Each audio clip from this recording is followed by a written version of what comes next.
Hello दोस्तों, welcome to study I Q C S. Study I Q C S में आपका स्वागत है। मैं हूं निर्मल और आपको पढ़ाने जा रहा हूं पॉलिटी। आज हमारी पॉलिटी की क्लास 5th है, जिसमें हम डिस्कस करेंगे हिस्टोरिकल बैकग्राउंड, जिसमें हमारा चैप्टर नंबर 3 चल रहा है। हाँ जी, और इसमें क्या डिस्कस करूँगा मैं? इसमें डिस्कस करूँगा कैबिनेट मिशन के बारे में, संवैधानिक सभा के बारे में, हमारा भारतीय संविधान का निर्माण कैसे हुआ उसका बारे में डिस्कस करूँगा। सबसे पहले मैं डिस्कस करता हूँ कैबिनेट मिशन के बारे में। देखिए, क्लेमेंट एटली ब्रिटिश के प्राइम मिनिस्टर बन गए।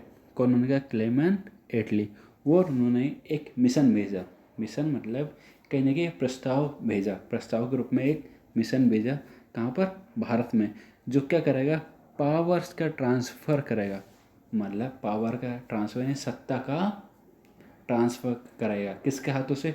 ब्रिटिश के हाथों से भारतीयों के हाथ में क्या ट्रांसफ़र करेगा? वो सत्ता का ट्रांसफ़र करेगा। वो साथ साथ क्या करेगा? सरकार बनाने के लिए उनकी सहायता करेगा। वो क्या बनाने के लिए? सरकार बनाने के लिए। अब इसमें कुछ मेंबर थे। कितने मेंबर थे इसमें टोटल? इसमें टोटल 3 सदस्य थे। कितने सदस्य?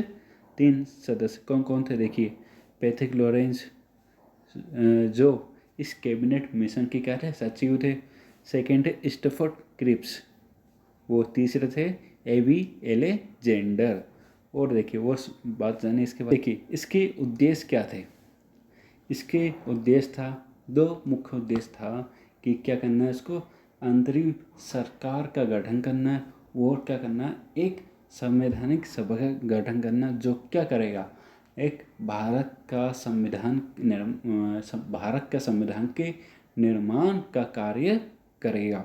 देखिए और क्या उद्देश्य था इसके? इसका उद्देश्य ये था कि इसको एक एग्रीमेंट बनाना था। क्या बनाता? ये एक एग्रीमेंट बनाता। वो एग्रीमेंट किसके साथ बनाता? इंडियन लीडर्स के साथ, है ना? किसके साथ? इंडियन लीडर्स के साथ। वो लीडर्स क्या करते? भारत का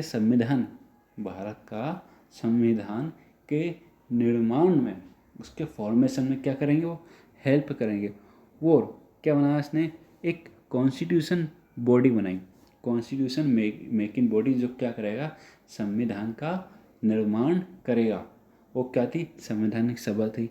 वो एक एग्जीक्यूटिव काउंसिल बना दी, कार्यपालिका परिषद, जो किसके सपोर्ट में? जो भी जितनी भी बड़ी पार्टी थी उसके सपोर्ट में क्या बना दी? कार्यपालिका परिषद बना दी। यह था कैबिनेट मिशन का प्रस्ताव। और क्या देखो, अब क्या हुआ? एक उद्देश्य क्या था उनका? एक अंतरिम सरकार का गठन करना था। तो क्या करा इन्होंने इसके लिए करवाया 1946 में चुनाव। 1946 में चुनाव। इस चुनाव में क्या हुआ? कांग्रेस को 208 सीटें मिली और जो मुस्लिम लीग थे उनको कितनी सीटें मिली? 73 सीटें मिली। कितनी? 73 सीटें मिली। सॉरी, कितनी सीटें मिली? 73 सीटें मिली किसको? मुस्लिम लीग को। और साथ साथ इसमें कितनी महिला आई? इसमें महिला चुनकर आई 15 महिला चुनकर आई। कितने महिला चुनकर आई? 15 महिलाएं। और बता देता हूँ इसका अंतरिम कैबिनेट का पहले बता देता हूँ ना, फिर हम कॉन्स्टिट्यूशन असेंबली के बारे में जानेंगे अच्छे से डिटेल में। क्या हुआ था? इस कैबिनेट का गठन कब हुआ था? 2 सितंबर 1946 में। 1946 में। उससे पहले क्या होता? अगस्त में नेहरू सरकार को, नेहरू जी को बुलावा दिया। किसने? कैबिनेट मिशन ने कि आओ एक अंतरिम सरकार का, एक अंतरिम कैबिनेट मंत्री का क्या करो? गठन करो। बट क्या हुआ? मुस्लिम लीग ने इस कैबिनेट में आने से पहले मना कर दिया। क्यों? क्योंकि उनको सिर्फ एक ही जीत थी। क्या चाहिए उनको? सिर्फ पाकिस्तान चाहिए। उनको सिर्फ क्या दे दो? पाकिस्तान दे दो। उनको सरकार से कोई मतलब नहीं है। जब नेहरू जी को बुला लिया किसने? कैबिनेट मिशन ने, तो क्या हो गया? मुस्लिम लीग भड़क गई। क्या हो गई? भड़क गई। और उन्होंने क्या करा? 16 अगस्त को डायरेक्ट एक्शन रूप में बनाया, जिसमें हजारों लोगों को उन्होंने मारा, मतलब निर्दोष लोगों को मारा और कई दंगे फसाद करवाए। फिर उसके बाद क्या हुआ, जो लॉर्ड वेबल थे, चलो लॉर्ड वेबल से पहले कहानी समझो, कुछ और समझ लो। किसने मना कर दिया था यहाँ पर आने से, गवर्नमेंट में आने से? मुस्लिम लीग ने मना कर दिया था। अब देखो, मुस्लिम लीग ने जब मना कर दिया तो कहीं ना कहीं अल्पसंख्यकों को आना जरूरी था इसमें, क्योंकि सीट रिजर्व थी अल्पसंख्यक को लेके। तो 5 सीटें किसको देने का वादा था इसमें, वादा था मुस्लिम लीग को देने का, है ना। इसमें देखो 3 मेंबर आए थे उस समय। कौन कौन मेंबर थे? आसफ अली, शफकत अहमद खान और सैयद अली जहीर। ये तीनों क्या थे? नॉन मुस्लिम रिप्रेजेंटेटिव थे। ओ बट फिर भी क्या हुआ, 2 पोस्ट खाली थी अल्पसंख्यकों के लिए, है ना। कितनी सीट खाली थी अभी भी? 2। अब लॉर्ड वेबल आए। जब लॉर्ड वेबल ने बोला, मान गए। अब देखो उनकी शर्त क्या थी, मुस्लिम लीग को 5 सीटें चाहिए थी पूरी, तो लॉर्ड वेबल ने मान गए। तो लॉर्ड वेबल ने क्या बोला कि हम दे देंगे आपको 5 सीट पूरी मुस्लिम लीग को, पूरी 5 रिजर्व किसको कर देंगे? मुस्लिम लीग को, यदि वो हमारे साथ कोऑपरेट करेगी तो। यदि हमारे साथ मुस्लिम लीग कोऑपरेट करेगी तो हम 500 सीट किसको दे देंगे? मुस्लिम लीग को दे देंगे, है ना। अब क्या हुआ, जो मुस्लिम लीग मान गए भैया। अब जो थे शरद चंद्र बोस, अहमद खान और सैयद अली जहीर, वो इस सरकार से क्या हो गए?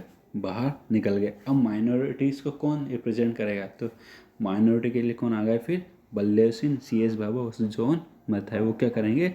माइनॉरिटीज यूनिटी, जो अल्पसंख्यक समुदाय का उसको क्या करेंगे? रिप्रेजेंट करेंगे। अब इसमें कौन आ गया था? मुस्लिम लीग भी आ गई थी, वो माइनॉरिटीज़ भी आ गई थी। अब देखो क्या होता है, अब सारी कैबिनेट बैठ जाती है। जो कैबिनेट में कौन कौन से मेंबर आते हैं देखो, इसमें मेंबर आते हैं आपके जवाहरलाल नेहरू, है ना। सरदार वल्लभ भाई पटेल जिनको होम और इंफॉर्मेशन ब्रॉडकास्टिंग मिनिस्ट्री मिलती है।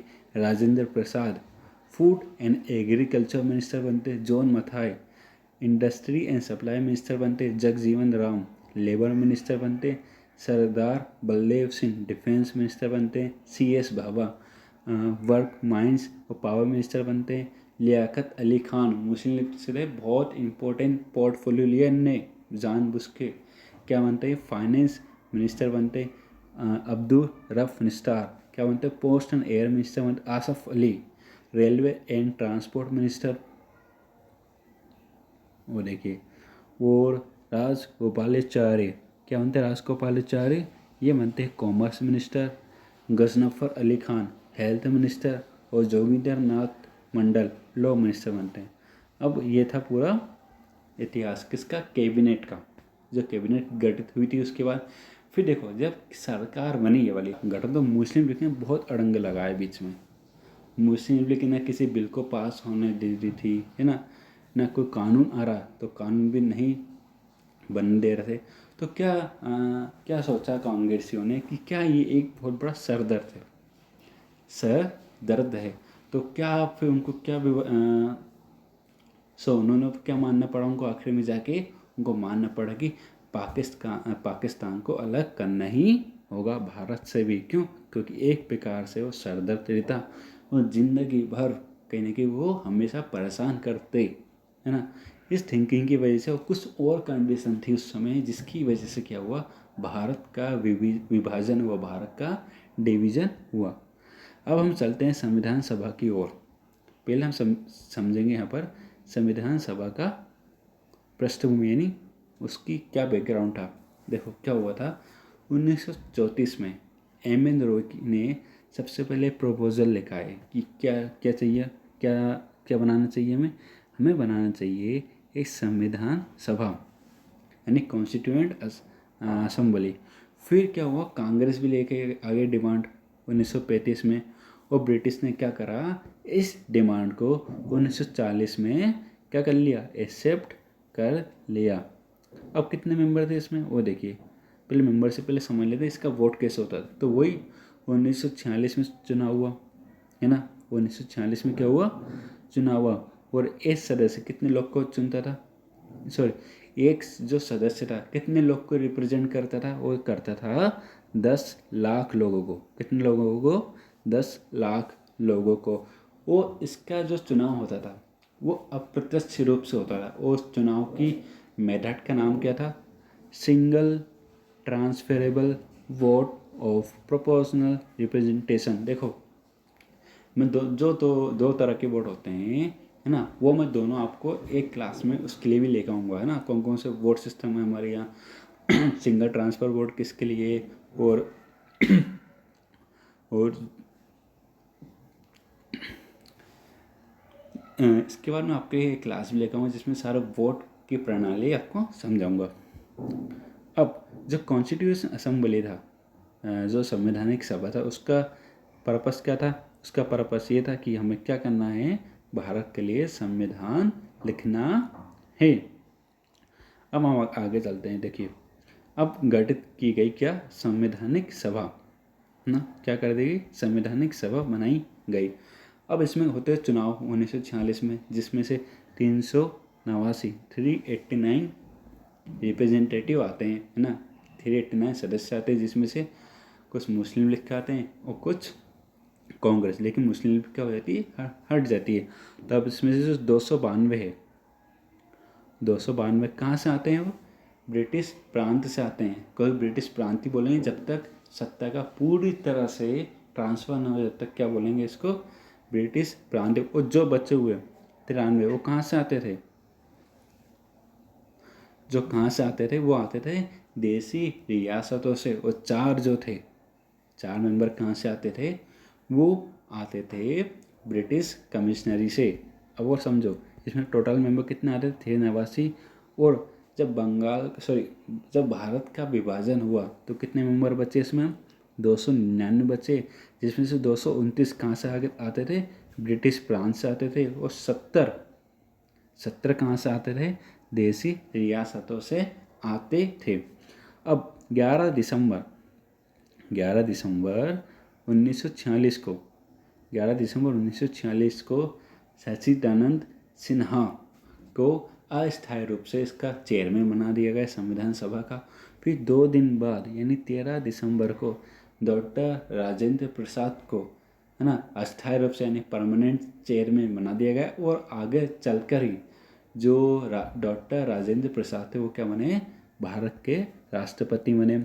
और एस.सी. मुखर्जी क्या बने? वाइस प्रेसिडेंट बने। और जो बी.एन. राव थे वो क्या बने? संवैधानिक सलाहकार बने, यानी कॉन्स्टिट्यूशनल एडवाइजर बने। बहुत ही इंपॉर्टेंट क्वेश्चन है तीनों। पहले आपसे पूछ सकता है वो कि पहले टेम्पररी मेंबर कौन बने संवैधानिक सभा थे? कौन थे? डॉक्टर श्रीनाथ सिन्हा। फिर परमानेंट मेंबर कौन बने? डॉक्टर राजेंद्र प्रसाद। और फिर इसके एडवाइज़र कौन बने थे? बी.एन. राव थे इसके एडवाइज़र। वो सुनो, अब देखो वो कुछ कमेटियाँ भी गठित की गई। संवैधानिक सभा जब चल रही थी तो उन्होंने कुछ कमेटियाँ बनाई। जो कमेटियाँ उस सारी समितियाँ कमेटीज़ को एक एक काम सौंप दिए। कौन कौन से काम दिए? देखो किसको क्या काम मिले।